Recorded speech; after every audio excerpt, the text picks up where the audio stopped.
పిల్లల కోసం ఆయన విషం తాగాడు. పిల్లల కోసం విషం ఆవిడ తాగమని. జగత పితరౌ వందే పార్వతీ పరమేశ్వరవు అని రెండు చేతులెత్తి కాళిదాస మహాకవి నమస్కారం చేశారు.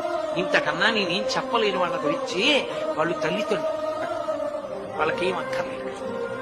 అంత రాశీభూతమైన ప్రేమ.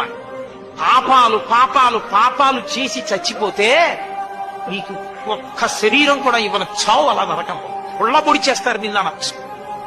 ఊళ్ళో ఇంకో శరీరం ఇస్తానా, పాపం పోగొట్టుకుని మళ్ళీ ఇప్పటికైనా చేసుకొని ఇంకో శరీరం ఇస్తాను.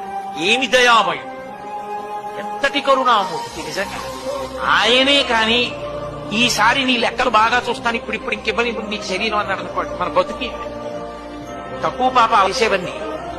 మహానుభావుడు ఎంత కరుణామయుడే, మళ్ళీ శరీరాలు ఇస్తూనే ఉన్నాడు. ఎవడిస్తాడు శరీరం ఈ జన్మలో అంటే? ఓ తల్లి, ఎన్ని జన్మలకి నాకు తల్లి ఆవిడే, ఎన్ని జన్మలకి నా శక్తి ఆవిడే, ఎన్ని జన్మలకి నా తండ్రి ఆయనే.